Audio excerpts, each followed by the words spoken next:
Olá, bem-vindos a mais um episódio do nosso podcast Pia com Elas, onde hoje a gente vai falar sobre um tema que literalmente está aí nos nossos bolsos, nomofobia. Então é um tema que está super em alta, a gente precisa muito de falar sobre ele porque está impactando não só nós enquanto adultos, mas também os nossos adolescentes e as nossas crianças. Então fica com a gente porque vamos falar sobre isso, né, não, Lude? Exatamente. Nomofobia, e vocês sabem o que é, de onde vem esse nome estrambólico, nomofobia? Vem descobrir com a gente.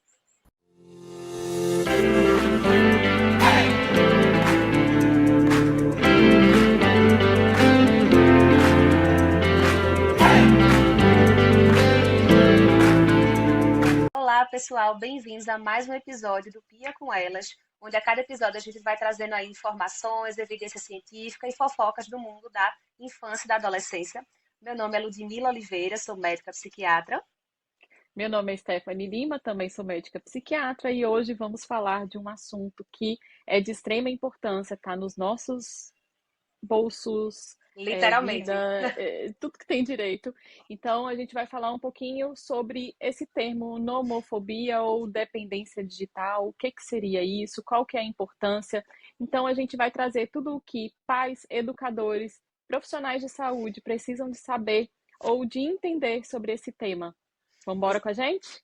Vamos embora. Eu acho que seria legal a gente começar por aquilo que chamou mais a nossa atenção, que foi a nova lei São Paulo. Não sei, né, se o pessoal já está por dentro, mas é uma nova lei que está entrando em vigor agora em São Paulo, em que escolas públicas e privadas elas estão proibidas de fazer o uso do celular na escola. Antes, a proibição era do uso do celular na sala de aula. Então, os alunos eles ainda tinham autorização de levar o celular para a escola. Mas agora nem mais isso. Então, assim, vem mostrando essa demanda, né, e esse entendimento da sociedade que o celular, né, como tecnologia que a gente está utilizando, vem sendo utilizado de uma maneira muito prejudicial, né? E assim, eles estão conseguindo enxergar isso e vem essa lei com essa demanda que eram muitos questionamentos dos pais, né, dos profissionais de escola, dos profissionais de saúde, e foi uma coisa que me chamou muita atenção, e eu acho que seria muito legal da gente debater sobre isso, né? E lógico que pensando diretamente nisso, vem a questão desse novo termo, né, nomofobia, que é essa dependência da tecnologia, que eu acho que precisa muito ser discutido, né? E é para isso que a gente veio hoje. Então, ó, já peguem o café de vocês, né? Não Lude, porque tem muito assunto, é assunto de pano para manga aí. Não sei se tem, provavelmente deve ter algumas correntes contrárias, mas a gente já adianta que por aqui a gente é super a favor, porque nós vamos falar de todos os impactos, de tudo o que pode influenciar essa questão desse uso excessivo, né? A gente já sabe que o uso excessivo de telas ele é prejudicial, inclusive a gente tem documentos, a Sociedade Brasileira de Pediatria, né, lançou recentemente documentos atualizados sobre como essas crianças e adolescentes eles podem ali se utilizar desse recurso para que a gente não tenha tanto prejuízo e ao mesmo tempo se a gente está falando desse uso no ambiente escolar, que a gente sabe que é um ambiente riquíssimo, né, Lude? É onde as nossas crianças e adolescentes passam grande parte da vida. Então, é um ambiente extremamente importante para elas se socializarem, para aumentar repertório social, que é extremamente importante para o neurodesenvolvimento, e isso acaba ficando ali sendo perdido, porque quando a gente vê tá, os adolescentes, eu estou falando de adolescente porque é o principal, né? Cada um É o no que utiliza cantinho, mais. mexendo no celular, fazendo o que Mas isso quer, é, se usando o que quer, você né? se você entrar na escola na hora do recreio, não tem um que não tá no celular, né? Então você vê que é É, aquele momento de troca, e eu gosto sempre de fazer esse comparativo de como foi a adolescência ou como foi o período escolar dos pais. Quer dizer, como era você na escola, como era o comportamento? Não tinha celular. Então, como é que a gente tinha aquele convívio, aquela troca social? Como é que a gente se comunicava com os nossos pais, por exemplo, que aparece muito essa demanda, né? Mas como é que eu vou falar com meu filho? Eu disse, como era você na uhum. escola? Como é que sua mãe falava com você, né? Então, assim, para realmente a gente debater o porquê dessa tecnologia estar inserida, né, nesse ambiente, isso está sendo benéfico ou não. E parece que o movimento é exatamente o contrário, né, do que realmente está sendo maléfico. E a gente já sabe aí, é amplamente discutido e debatido como o uso excessivo de tela pode trazer muitas dificuldades do neurodesenvolvimento, né? Então, questões executivas, de desenvolvimento de linguagem, né? Então, quantos pacientes a gente já pegou no consultório? Mas eu É. acho que o menino tem TEA, meu filho tem TEA, e na verdade era uso excessivo de tela porque ele não tem troca para desenvolver a linguagem. Então, assim, é muito amplo, é muito grave, né? E é novo demais para a gente, né? Então, a tecnologia é nova para a gente. A gente não nasceu inserida, né, nesse mundo, ela foi sendo inserida aos pouquinhos com a gente aqui. E a gente está tentando se equilibrar. Essas crianças elas ficam submetidas a um mesmo estímulo o tempo todo, por horas, né? E, enfim, esse é o nosso grande, a nossa grande luzinha que a gente precisa de acender, que eu sempre falo com os pais, é justamente isso.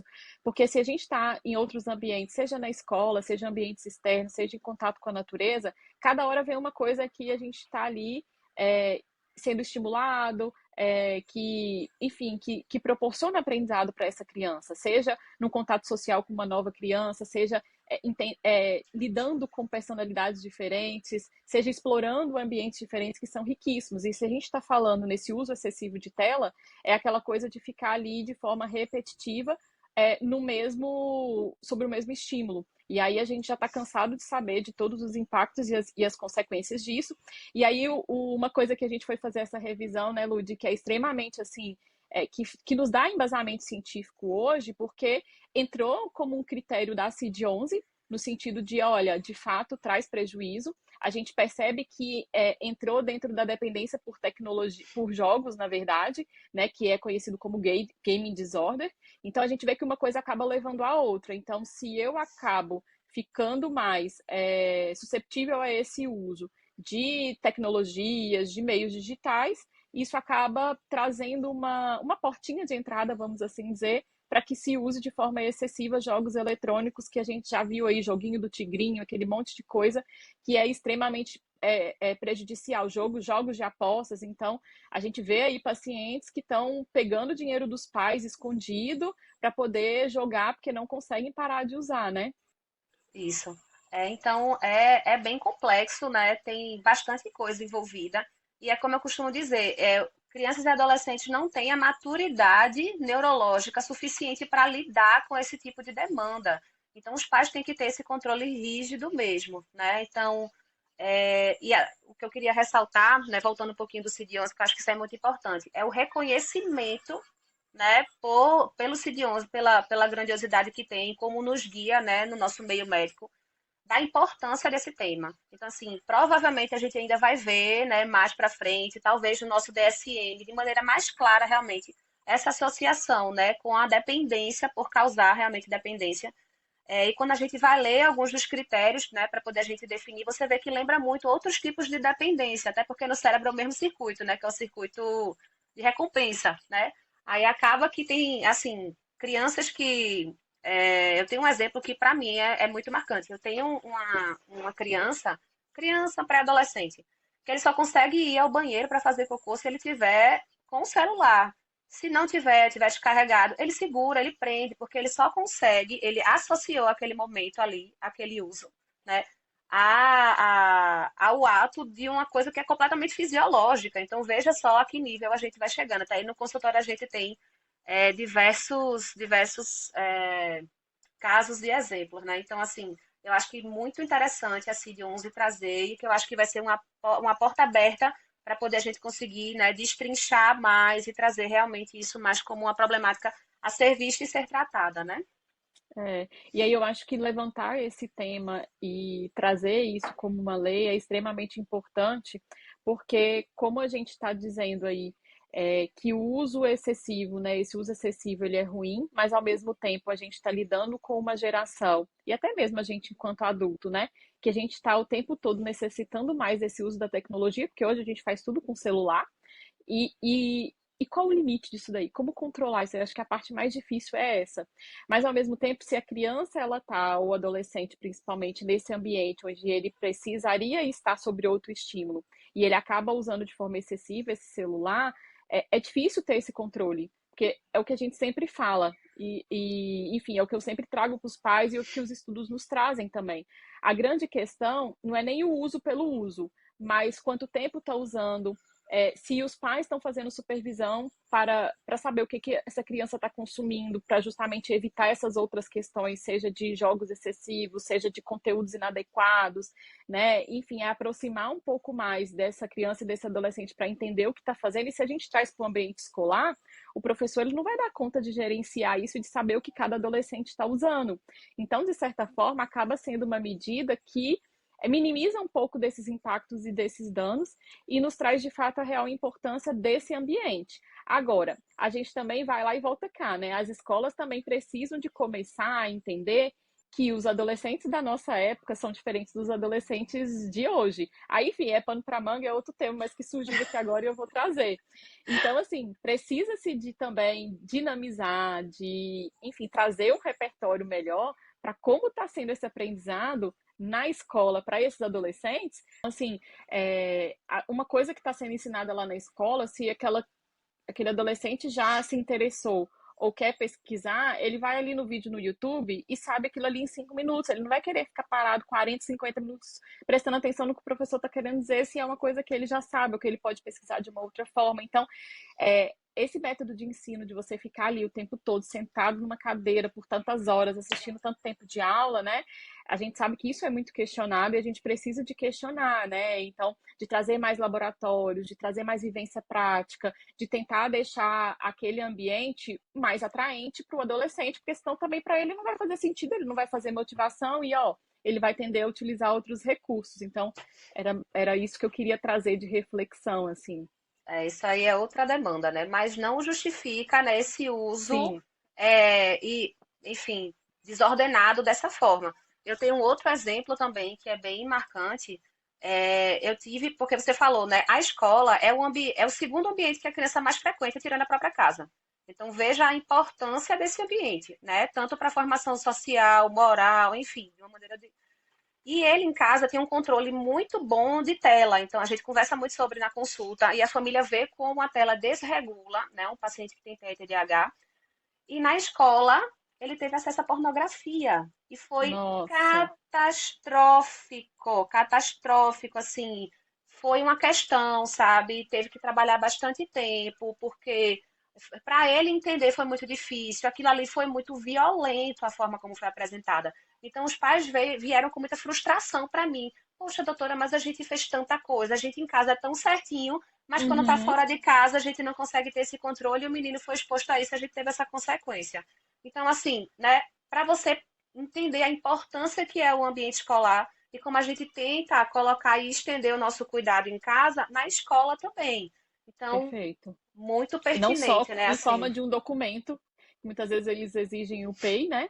Que é o Programa de Ensino isso, Individualizado, mas às vezes a isso, gente vê que é um documento que fica ali anexado e que mais por cunho burocrático do que propriamente prático, né? No sentido mas de na ser prática, eficaz. É. exato. Mas Então, enfim, a gente falou, falou, falou, falou. E o que é esse tal desse termo aí, nomofobia? não é, é estranho, o nomezão grandão, né? Mas É é como se feio? fosse uma fobia, é feio. É como se fosse uma fobia, né? Uma fobia de ficar sem aquele aparelho, digamos assim, sem aquela Medo, né? tecnologia, né? Isso, que lembra muito, né, as ansiedades. E tem essa, no momento, como ainda é um termo que não está muito bem estabelecido, né, e tudo mais, pode ficar, transita ali, né, entre sintomas ansiosos e sintomas de dependência, né? E é assim que a E gente consegue até entender quando a obsessivos, gente né? Que a gente viu.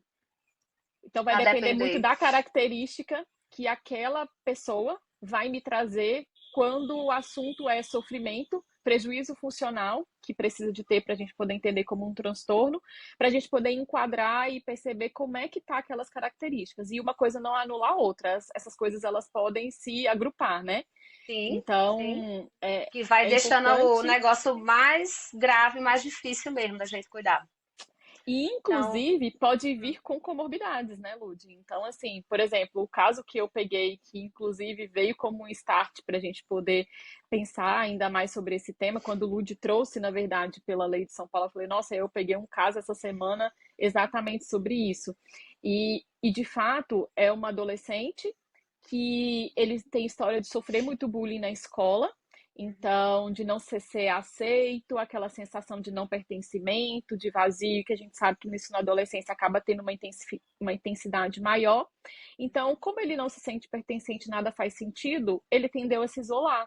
E nesse isolamento, ele acabou usando muito o quê? O celular. E acabou tendo características para a gente poder pensar nessa dependência ou nesse medo, ele acaba mesclando as duas coisas e está de forma extremamente desorganizada, assim, onde ele chegou a ter crises de agredir a mãe, de quebrar tudo dentro de casa, porque ele ficou com medo do telefone acabar a bateria e não ter muito o que fazer. Então, quando ele chegou em casa e o telefone estava desligado, ele achou que o telefone tinha estragado, ele começou a ficar desesperado, não tinha carregador em casa, porque acho que a irmã tinha pegado, acho que foi uma história Uhum. assim, e ele se desorganizou totalmente e, enfim, quebrou as coisas em casa. E aí, quando a irmã chegou com esse carregador e carregou o celular, ele começou a se reorganizar. Então, envolvia muito o medo, mas ao mesmo tempo ele não consegue ficar sem. Ele faz como se fosse sintomas de abstinência, de ansiedade, de Exato. irritabilidade, de agitação. É como se fosse aquela fissura mesmo de não conseguir ficar sem. E hoje ele passa horas utilizando, mas você vê que tem um quadro depressivo de base, onde esse menino ele não se sente entendido, valorizado, na escola não se sente pertencente, aí não quer ir para a escola, não quer fazer as coisas. Eu acho que eu estou acabando falando isso e entra muito no que a gente entende ali dos critérios para a gente poder pensar nessas características, sabe? Mas um quadro extremamente grave, onde é um menino que já passou por várias questões, aí toma medicação e nada resolve, né? E ao mesmo tempo é um menino muito disfuncional e que quando eu fui trazendo para ele e ele foi se sentindo contemplado de que, nossa, ela me entendeu, eu acho que faz sentido, né? No sentido de que eu trouxe, mas tudo bem, assim, como é que você vai para a escola se você não tem amigos, né? Só que ao mesmo tempo, se você acaba jogando mais, você tende a ficar mais isolado. E aí a gente conseguiu ali começar a criar um vínculo para a gente começar a tratar esse adolescente. Mas pensa o sofrimento dessa família e o nível de gravidade disso daí, né? Talvez a gente pudesse falar um pouco sobre esses critérios diagnósticos, no sentido do que a gente observa que levanta essa luzinha para a gente poder pensar nesse quadro, hein, Lude? Então, para você ver, né, esse quadro que você descreveu, não, assim, não assustando os pais, mas é um quadro que a gente vê no paciente que tem dependência de uso de crack, de cocaína, né, uso nocivo de substâncias psicoativas. É esse mesmo componente, né, de não conseguir ficar sem, né, de estar próximo. Então, tem gente que só dorme se o celular, por exemplo, estiver carregando do lado da cama, acorda no meio da noite para poder ter aquele acesso ou a primeira coisa que faz quando acorda, meia hora antes de acordar, acordou, é usar, né, aquele, e tem aquela dependência naquele momento, ou no final do dia. Diminuição de repertório, que foi o que aconteceu, né, como causa e meio consequência também. Parou, assim, já tinha poucos amigos, mas o uso da tecnologia restringe ainda mais, né, a socialização. Então, prefere estar em casa ali, né, fazendo na rede social do que sair, do que socializar de fato. Então, lembram muito critérios associados à dependência de substâncias psicoativas, que é uma coisa que chama muito atenção, que é muito grave, que tem muitas repercussões, né, ao longo da vida, Sim, inclusive. E como você que tinha traz falado, prejuízo.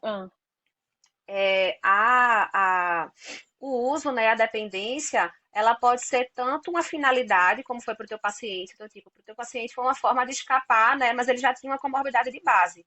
Mas a própria tecnologia, ela desenvolve, né, outros transtornos, então, transtorno ansioso, depressivo, alteração de sono, né, tem dificuldade com função executiva, então fica mais distraído, chega muito no consultório, né? Ah, meu filho tem TDAH. Quando vai ver o menino assiste TV e usa celular 10 horas por dia, dorme 4 horas por noite. Não tem como a gente fazer essas definições, tem que ter muito cuidado. Então, é tanto causa, né, como também Verdade. consequência, como Importante, consequência. isso aí. E aí é importante a gente ficar atentos, porque isso vai trazer muito impacto para esse adolescente. E uma fase onde a gente precisa, ou eles têm essa necessidade de se sentir pertencente.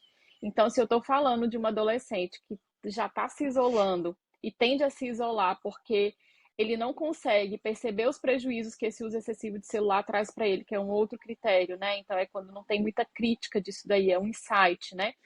E entra muito na própria, quando a gente fala dos transtornos de dependência, a gente tem que entrar nessa fase de contemplação e trazer para ele a importância disso daí, porque senão tudo que a gente fala para ele não faz sentido, porque para ele Não tá faz tudo sentido bem. nenhum. É, E aí a gente precisa de voltar e tentar fazer com que ele entre nessa fase de contemplação para que o tratamento ele faça sentido, né?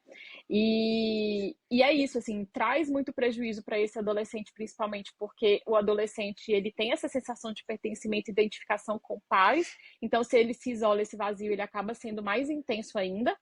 O adolescente ele tem uma intensidade maior, uma busca por novidade, uma busca por prazer, que está ali no próprio processo fisiológico, natural no neurodesenvolvimento da adolescência. Então é um período mais delicado, onde a gente precisa de estar ainda mais atentos a esse olhar, porque é como se eles tivessem uma vulnerabilidade maior a perfeito. desenvolver esse tipo de transtorno, né? Isso, perfeito. Então tem que ter muito cuidado. Aí é que entra, talvez a gente falar um pouquinho de o que é que os pais podem fazer, né? O que é que a escola pode fazer, que eu acho que as pessoas estão entendendo essa necessidade. A lei veio para isso, né? O papel da escola com relação a esse uso, né, patológico. E como é que os pais poderiam fazer esse manejo, sabe, em casa também. Então, quando chega na consulta, que a gente vai falar sobre celular, geralmente ou os pacientes saem me odiando muito, ou eles saem me amando muito. Porque tem coisa que eu entendo que é legal, que é interessante, mas não dá, e eu tento justificar, né? Então, assim, os pais têm que ter controle mesmo do que é que está sendo visto, de quantas horas faz uso, né? Então, tem aplicativo para isso, para você bloquear, enfim. Então, tem que ter hora, tem que ter regra, tem que saber o que é que está fazendo uso. Então, não como é que diz? Está invadindo a minha privacidade. Eu disse, depende. Depende do que é que a gente está falando. Então, e às vezes, e isso é muito cansativo para os pais, porque principalmente para os pequenininhos, a gente tem exposição. É porque eu tenho Miguel, né? Miguel tem 4 aninhos. É óbvio que ele também tem exposição a telas eventualmente, porque ele vive no mundo atual. E assim, ele gosta muito de Mario. Então, quando a gente bota no YouTube videozinhos de Mario, velho, tem conteúdo sexualizado com os personagens do Mario. Caramba, Então você bota, Mario é seguro. Não é. Você tem que ver o que é que ele está assistindo. Então tem um componente perfeito. sexual, porque tem uma bonequinha, tem um bonequinho, tem o Mario, tem a princesa. Então você tem que assistir com a criança. Então é cansativo. Mas porque a abordagem essa abordagem inadequada às crianças e adolescentes, ela é sutil desse formato. Então eu digo, olha, você tem que assistir com ele, tem que delimitar o tempo, né? Tem que estar presente mesmo. É cansativo, mas é assim. E para o adolescente também, tem que ter esse acompanhamento, sabe? E tem até indicações pela Sociedade Brasileira de Pediatria, né? Dos horários que se Isso. deve fazer uso. Abaixo de 2 anos é 0 horas, hora nenhuma. Nem de E forma acima, indireta, né? nem de forma indireta. Então, é não ter É muito contato difícil, mesmo. mas assim, A gente se esforça, né? A gente se esforça. Até porque a aquele gente que é período. mãe, a gente entende. Então, assim, é o É, que eu sempre falo, o manual tá lá, a gente sabe que tem as horas a ser seguida, enfim. Mas, assim, o que a gente precisa de ter mais atenção aos excessos. Então, o isso. excesso, ele é ruim. O não entendimento do conteúdo, eu não saber o que está sendo usado é ruim. Não colocar limites é ruim. Então, eu acho que é se apegar um pouco nisso, para que a gente também não surte e não fique ali, porque eu falo que a rigidez demais, ela não nos ajuda, né? Tanto para o bem Então, quanto para o ela mal, né? acaba, Tanto para mais atrapalha quanto para todo mundo, porque o menos. menino se Para tudo. desorganiza, a mãe se desorganiza É, também, e nada faz sentido. Então, é isso. justamente isso. Então, a gente sabe também que esse uso de tecnologia, ele não é de tudo tão ruim. A gente tem jogos educativos, a gente tem desenhos educativos. Então, quando você for utilizar, que você utilize por um curto período de tempo, que você utilize em momentos específicos, onde às vezes tem mães solos que só vão ter ali 30 minutos de conseguir organizar as coisas se aquele menino ficar na tela. Mas aí a gente tá falando de 30 minutos, a gente não tá falando de 5 horas, de um dia inteiro, né? E Isso. aí, assim, eu sempre falo que flexibilizar pontualmente, não é isso que vai gerar toda uma descarga de coisas negativas para essa criança. Então, a gente pode utilizar de recursos educativos, inclusive para TDAH, a gente tem alguns jogos que são mais interessantes, a gente tem conteúdos mais educativos que são interessantes para criança em geral. Então, é mais ter atenção a isso daí, a evitar os excessos, a tentar utilizar de forma ponderada, a colocar limites, uma coisa que a gente está vendo aí hoje nessa educação aí muito neurocompatível, enfim, não sou totalmente a favor, então eu acho que a criança ela precisa de ter limites sim, não é oba-oba, a gente precisa de escutar, sim, a voz da criança, né? Mas ao mesmo tempo saber o que para a gente faz sentido ou não faz, entendendo tudo que está envolvido no processo e sempre explicar para essa criança ou para esse adolescente por que daquela determinada decisão ou atitude, é o que eu sempre falo. Então, nas consultas, às vezes quando eu começo a falar, eles até viram a cara, assim, fica assim com os pais, né? Esse mesmo BO que você falou aí. Mas eu sempre tento antes trazer contextualizando. Olha, fulano, sua mãe me contou que isso acontece. Você percebe que isso te traz prejuízo? Não, não percebo. E aí eu começo a ir nas entrelinhas mas olha, você me contou que tem dia que você não tá afim de fazer tal coisa e antes você gostava de sair com seus colegas, você ia para o cinema e agora isso não está acontecendo mais. Então percebe que de certa forma isso é um prejuízo. E aí nessa eu já começo a contextualizar. Então a tela ela é importante sim, ela vai te ajudar, você precisa de ficar com ela em alguns momentos, mas ao mesmo tempo, quando ela tá demais, ela traz excesso. E isso acontece principalmente no sono. E aí é uma coisa que eu sempre tento explicar para eles, aí eu trago o uso a função da melatonina nesse sono, que a melatonina Eu é algo que está também, sendo falado, eu também. e aí eles, olha, é mesmo, faz sentido, porque a gente sabe que a melatonina ela começa a ser liberada no finalzinho do dia, quando o dia, né, a luz está Não tem mais luz. diminuindo, porque dá um sinal para a nossa glândula pineal, olha, o dia já está indo embora, a noite está chegando, vamos começar a produzir para que essa pessoa comece a dormir. E se essa luz do dia reduz, mas essa pessoa está sendo submetida à luz de outros dispositivos, a nossa glândula pineal ela não entende isso, então ela ainda não vai fazer essa liberação de melatonina, ela acaba sendo postergada e isso tem um impacto direto na indução do nosso sono, na qualidade do nosso sono. E aí eu sempre trago isso para eles, para a gente poder parar de usar uma hora antes de dormir. E aí eu sempre também trago, assim, eu sei que não vamos fazer isso do dia para a noite, se você dorme 2 horas da manhã, eu não vou querer que você durma 8 horas da noite, mas a gente pode ir fazendo essa redução gradual, todo dia 10 minutos, 15 minutos, meia hora, o que conseguir já é avanço. Mas a gente precisa de traçar um plano de cuidado, a gente precisa de trazer isso como uma meta, porque senão não vai, vira bagunça, né? Isso. Isso basicamente tu faz é uma redução de danos, né? Então, o que a gente faz para os É, pacientes que são de dependência, e você que vai entra na higiene do diminuindo sono, né? junto com a higiene do sono, exatamente. Mas essa redução do uso, né? Você tentar antecipar, diminuir a quantidade aos pouquinhos, né? Nada muito abrupto. E a questão do sono para adolescente e para criança é muito importante. Então, o tempo de sono é muito necessário, né? Para poder, assim, É, maturação do cérebro, desenvolvimento. Aí eu vejo hoje meninos que dormem de meia-noite e acordam de 6, 5 horas da manhã para ir para a é, escola. Pelo amor de Deus, é, pensando mas que tem sabe o que que dormir é? assim 10, 12 horas. Ah, Menina, mas isso é outra coisa interessante, que eu estava lendo sobre isso recentemente, porque foi uma hum, demanda que me chamou a atenção. hum. E aí, o que eu consegui ver revisando e fazendo essa questão de literatura é que a própria adolescência, esse circuito de liberação da melatonina, ele já é um pouco mais atrasado, vamos assim dizer, da própria fisiologia do adolescente. Então, por isso que o adolescente, ele tende a dormir um pouquinho mais tarde, para ele tá tudo bem.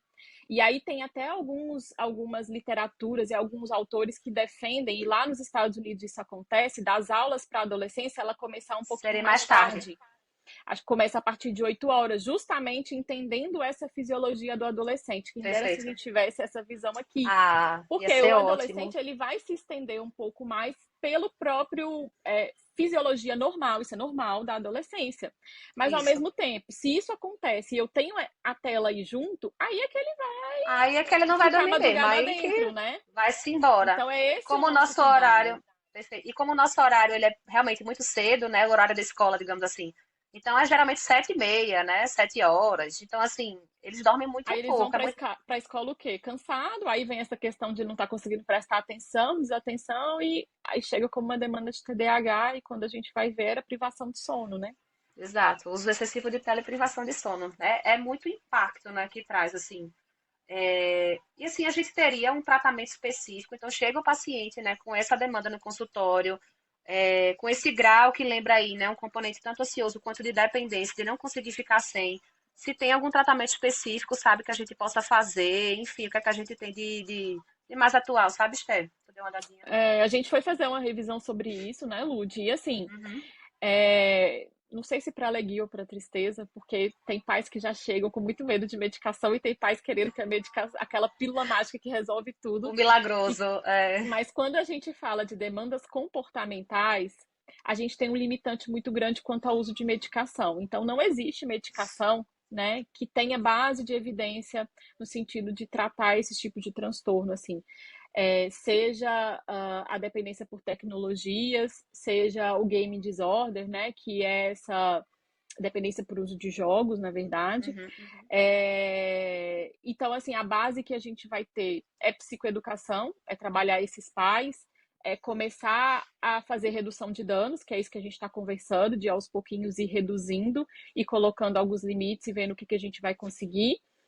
É terapia cognitivo-comportamental, que é o que nos mostra mais evidência. Ó, o moço tem um joinha aí. Mas é mais esse sentido de demonstrar, trazer para esse adolescente, né, a conscientização de que aqueles sintomas ali, eles podem gerar prejuízo, que aquelas emoções e aqueles sentimentos, como é que eles estão ali sendo demonstrados no dia a dia, ele começar a perceber que tipo de demanda talvez faça com que ele use mais, tentar entender se tem comorbidade associada, aí nesses casos a gente tem medicação que nos ajude, porque aí a gente precisa Isso. de tratar a comorbidade, né? Isso. Aí, às vezes, tratando a comorbidade até facilita um pouquinho o processo, né, desse Com desmame. certeza. É, Mas, às vezes, quando é só ele puro, realmente é uma demanda comportamental, né? A gente não consegue ter esses outros auxílios, digamos assim. Aí, às vezes, gera muita frustração, né, em alguns pais, é. essa questão. É porque é um processo que Mas, demanda mais, né? Vai demandar mais tempo.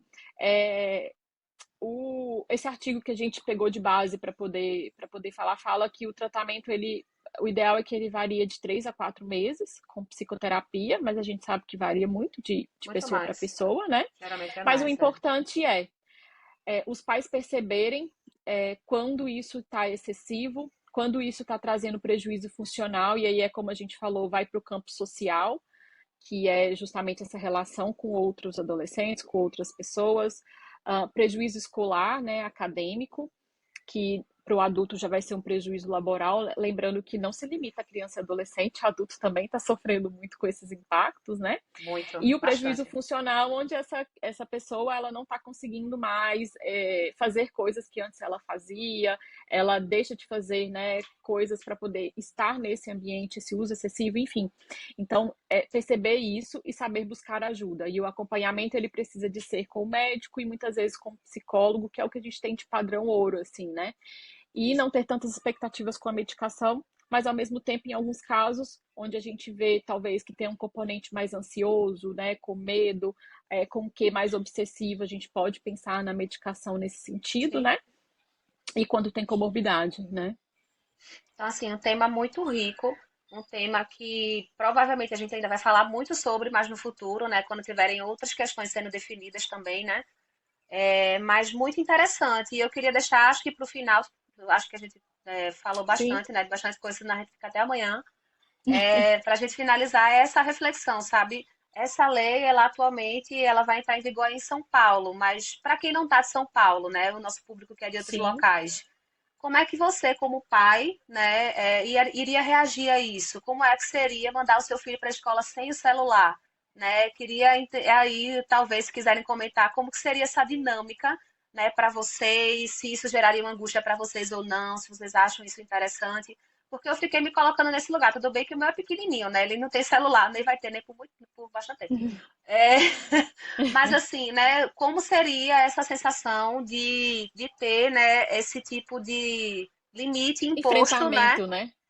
Querendo ou Isso, não, como vai é que ser um seria essa enfrentamento, porque o adaptação? adolescente ele vai Como é querer que vai te ser essa recusar, conversa né? com seu filho para você dizer que não vai poder mais? Exatamente. Como é que ele vai desenrolar? Como é que, enfim, vai ser muita demanda, é muita coisa diferente, né? Eu queria deixar essa provocação aí, quem quiser contar aí sua experiência de como seria, acho que seria muito É, mas interessante. acho que de antemão, se tiver algumas dicas, né, que a gente possa trazer para esse diálogo, né, caso ele venha acontecer com quem aí já está em São Paulo, que vai acontecer, eu acredito, É. é justamente aproximar o adolescente de vocês. Isso é uma coisa que a gente percebe muito dessa dificuldade de diálogo, de comunicação assertiva, né? De como falar, de comunicar com o adolescente, porque às vezes a gente observa que os pais já estão muito cansados desse processo. Uhum.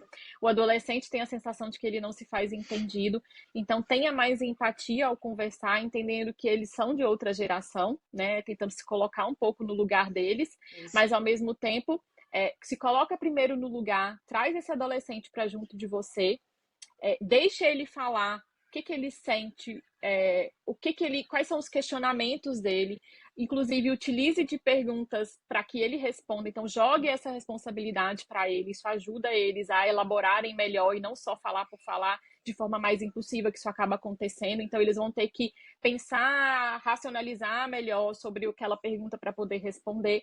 E a partir das dúvidas que eles trouxerem, vocês vão trazendo argumentos para que comece a fazer sentido para eles.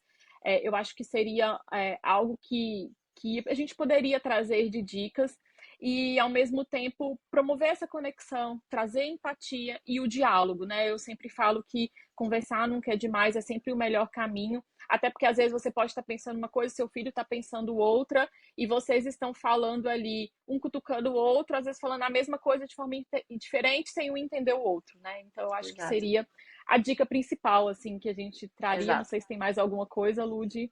Acho que não. Só completaria aí dizendo que crianças e adolescentes protegidos são aqueles em que o diálogo entre a família Perfeito. ele é bem estabelecido. Então, vá de coração aberto para escutar. Não coloque sua demanda primeiro. Escute a demanda dele e tente se colocar no lugar. Mas, assim, as crianças e adolescentes mais seguros de si, né, da sua moral, da sua conduta, para onde eles querem ir, são aqueles que têm pais que escutam eles. Então, assim, eu acho que fica para finalizar. Então, acho que a Boa. gente vai encerrando o episódio de hoje, né? Assim, espero que vocês tenham gostado. É um tema muito, muito interessante, muito da prática. Se tiverem dúvidas, questionamentos, enfim, entre em contato com a gente. A gente tem essa abertura aí para conversar um pouquinho mais. E até o próximo episódio. E a gente está esperando a pergunta que Lud deixou. Eu quero que vocês respondam Prontíssima. como vocês pais se sentem diante de uma demanda relacionada a isso, assim, como vocês se sentem ao deixar os seus filhos na escola sem o celular. Como que é, e se vocês concordam com isso ou não, tragam Ou não. argumentos para a gente poder debater, porque é isso, assim, não existe um caminho correto no sentido de que é uma coisa que ainda está em debate, em discussão, Uhum. mas a gente também precisa de trazer o que a gente hoje tem de evidência, quais que são os argumentos que nos pautam isso, para que a nossa tomada de decisão ela seja o mais assertiva possível, sabendo que nós, enquanto pais, a gente vai errar e isso faz parte, mas ao mesmo tempo a gente não precisa de trazer isso como culpa, é uma coisa que eu tenho trazido para mim diariamente como uma recém-mãe. É. E é isso, assim, a nossa intenção é sempre acertar, mas vão ter momentos que a gente vai errar, mas quando a gente, né, se engloba de conhecimento, tenta buscar o que faz sentido pra gente enquanto pessoa, enquanto o que eu entendo que é importante para mim dentro de casa, faz diferença. Então, bora lá que a gente está esperando a pergunta de vocês e até nosso próximo episódio. Um beijo. Até mais. Tchau, Tchau, tchau. Ludi.